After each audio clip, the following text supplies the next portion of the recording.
दोस्तों, emotional intelligence हमारी जिंदगी का वो एक्स फैक्टर है जो आज के चैलेंजिंग लाइफ में प्रोफेशनल लेवल पे और पर्सनल लेवल पे सफल होने में बहुत बड़ी भूमिका निभाता है।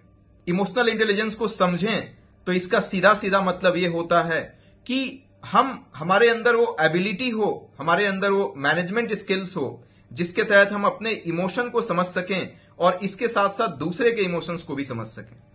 अपने इमोशन को और दूसरे के इमोशन को समझ के उसको इफेक्टिव तरीके से अपने करियर ग्रोथ के लिए लगाना कहीं ना कहीं इमोशनल इंटेलिजेंस को इंगित करता है। इमोशनल इंटेलिजेंस की बात करें दोस्तों तो इसके 5 विभिन्न पहलू होते हैं, जिसमें पहला है सेल्फ अवेयरनेस, दूसरा है सेल्फ रेगुलेशन, तीसरा है एम्पैथी, चौथा है मोटिवेशन और पांचवा है सोशल स्किल्स। ये सारे स्किल्स के बारे में, ये सारी पॉइंट्स के बारे में हम डिटेल में डिस्कस करेंगे आज के डेट में। यदि सेल्फ अवेयरनेस की बात करें तो सेल्फ अवेयरनेस ये कहता है कि हमारे अंदर ये एबिलिटी होनी चाहिए कि हम अपने इमोशंस को आइडेंटिफाई कर सकें और उस इमोशन से क्या हमारे परफॉर्मेंस पे इंपैक्ट पड़ रहा है, नेगेटिव और पॉजिटिव, ये जानना बहुत जरूरी है। सेल्फ अवेयरनेस की बात करें तो अपने बारे में आत्मज्ञान होना बहुत जरूरी है। कहा जाता है दोस्तों कि सबके अंदर एक हीरो छिपा हुआ है, लेकिन जब तक कोई बहुत टफ कंडीशन नहीं आती है हमारी लाइफ में, हम उस हीरो को आइडेंटिफाई नहीं कर पाते हैं और कहीं ना कहीं वो हीरो हमारे अंदर छिपा ही रहता है। तो सेल्फ अवेयरनेस एक ऐसी अनवरत प्रक्रिया है जिसके तहत हम अपने अंदर छिपे हुए उस पोटेंशियल को, उस हीरो को आइडेंटिफाई करते हैं और उसको यूटिलाइज करते हुए, उस टैलेंट को, उस स्किल को यूटिलाइज करते हुए हम अपनी लाइफ में सफलता की वो सारी ऊंचाइयों को पाते हैं जिसकी हमने कभी परिकल्पना की थी।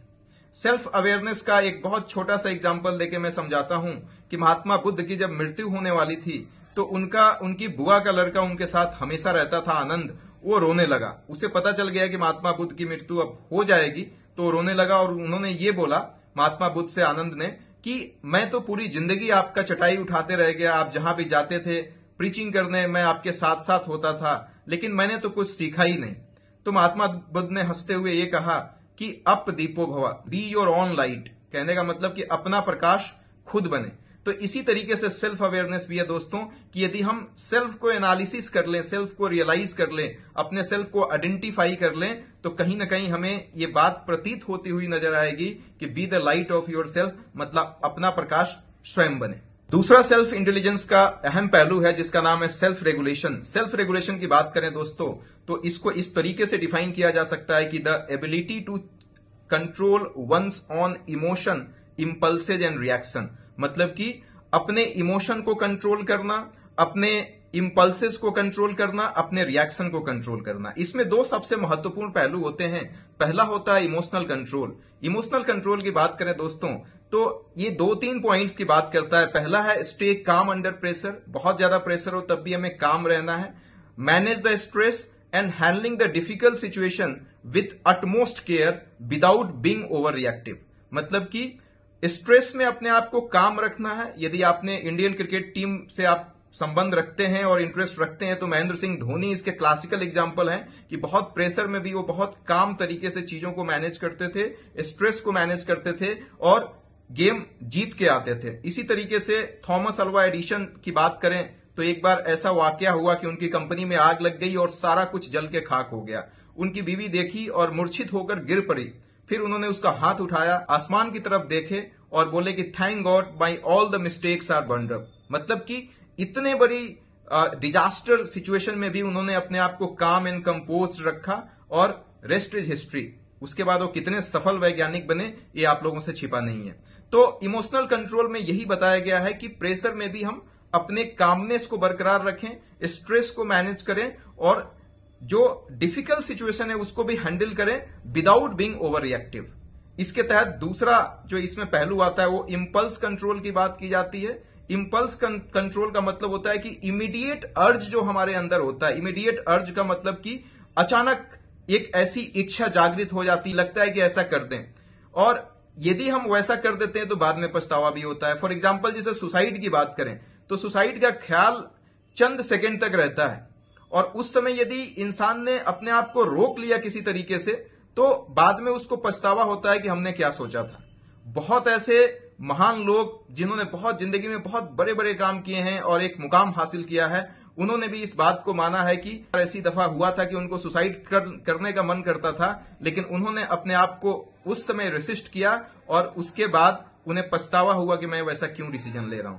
तो इंपल्स कंट्रोल का मतलब यही होता है कि जो इमीडिएट अर्ज है, जो हमारा जो इंस्टेंट अर्ज है, उस पे इमीडिएटली रिएक्शन नहीं देना है, उसके बारे में थोड़ा सोचना है, think for a while before going to do anything. इसके बाद तीसरा जो सबसे अहम पॉइंट इमोशनल इंटेलिजेंस का है वो मोटिवेशन है।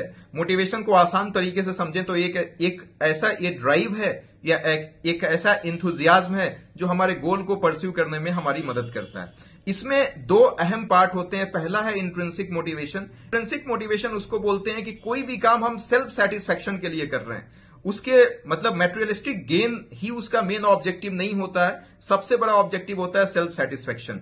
आप इसको इस तरीके से रिलेट कर सकते हैं कि सपोज दैट आपने कोई बहुत बड़ा सपना देखा है, आपने एक बहुत बड़ा सपना देखा है और आप इमेजिन करिए कि उस सपने को आपने अचीव कर लिया, उस गोल को आपने पा लिया, तो आपके मां बाप के चेहरे पे जो प्रीसियस स्माइल आएगी वो कितनी कीमती होगी, शायद उसको किसी पैसे से नहीं खरीदा जा सकता है। तो मेरे कहने का मतलब यही साफ साफ है कि जो सेल्फ सेटिस्फैक्शन वाला मोटिवेशन होता है वो बहुत लॉन्ग टर्म काम करता है। जो मेटेरियलिस्टिक मोटिवेशन होता है वो कुछ समय के बाद कहीं ना कहीं आपके जहन से गायब हो जाता है और आप फिर से डीमोटिवेटेड होने लगते हैं। तो इसीलिए इंट्रिंसिक मोटिवेशन बहुत जरूरी है अपनी लाइफ में, सपने के उस सोपान को पाने के लिए, सपने के उस ऊंचाइयों को हासिल करने के लिए जिसकी आपने कभी ना कभी कल्पना की थी। इसके साथ साथ रेजिलियंस की बात की गई है। रेजिलियंस का मतलब कि देखो लाइफ में फेलियर्स तो आएंगे, सेटबैक्स तो आएंगे, स्ट्रेस तो आएगा, प्रेशर तो आएगा, टेंशन तो आएगा, लेकिन उस समय आपको एक रबर बैंड की तरह बिहेव करना है कि दोबारा बाउंस बैक कर सकें आप। लाइफ में ऐसे बहुत सारे लोग हुए हैं जिन्होंने दोबारा बाउंस किया है, और इंसान की एबिलिटी और रियल पोटेंशियल को तभी आइडेंटिफाई भी किया जाता है जब उनसे यह पूछा जाता है कि what is your biggest failure in your life and how did you overcome it. यदि इस एक स्टेटमेंट को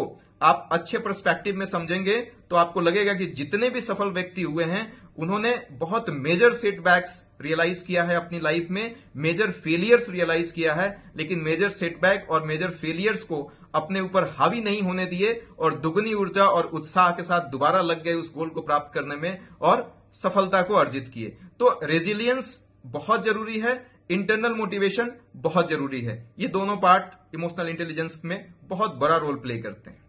इमोशनल इंटेलिजेंस का चौथा पार्ट है इंपैथी। इंपैथी का मतलब होता है कि दूसरे के दर्द को समझना, और दूसरे के दर्द को समझना नहीं, उसके दर्द को रियलाइज करना। यदि आप देखेंगे तो महात्मा गांधी ने पूरे अपने आजादी के कार्यकाल में एक धोती पहनते थे और उनके अपर पार्ट ऑफ बॉडी मतलब शरीर के ऊपरी हिस्से पे बहुत ज्यादा कपड़े नहीं होते थे। अब आप इमेजिन नहीं कर सकते हैं कि एक ऐसा इंसान जो साउथ अफ्रीका जाके वकालत करी, जिसने इंग्लैंड से बैरिस्ट्री की पढ़ाई करी, क्या उनके पास इतने पैसे नहीं हुआ करते थे कि वो एक अच्छे से और ढंग से कपड़े पहन सकें? बिल्कुल हुआ करता था, एक बहुत प्रोमिनेंट रोल प्ले कर रहे थे। लेकिन उन्होंने देखा कि इंडिया की जो जनता है वो अत्यंत गरीब है। मैक्सिमम पीपल जो इंडिया के थे वो कहीं ना कहीं अपनी जिंदगी में काफी ज्यादा संघर्ष कर रहे थे, और भारत एक गरीब देशों में गिना जाता था जब ब्रिटिश इंपीरियलिज्म हमारे देश में आया था, जब ब्रिटिशर्स बहुत ज्यादा इकोनॉमिकली एक्सप्लॉइट कर रहे थे हमारी कंट्री को। तो उन लोगों के दर्द को समझने उन्होंने बहुत दिल से समझा और अपना भी हुलिया, अपना भी पहनावा उसी तरीके का रखा जिस तरीके से आम जनता रहती थी। इससे जबरदस्त इंपैथी का एग्जाम्पल शायद ही हम आपको समझा पाएंगे या दे पाएंगे। इंपैथी का मतलब साफ साफ यही है कि दूसरे के दर्द को महसूस करना और उसके बाद उसको सुनना। उसके बाद यदि आप सुनेंगे तो डेफिनेटली उस बंदे के अंदर बहुत सारी पॉजिटिविटी दिखेगी और आप उसके लिए कुछ अच्छा काम कर सकेंगे। तो इंपैथी रखना अपने जिंदगी में बहुत जरूरी है यदि हम लाइफ में सफल होना चाहते हैं तो।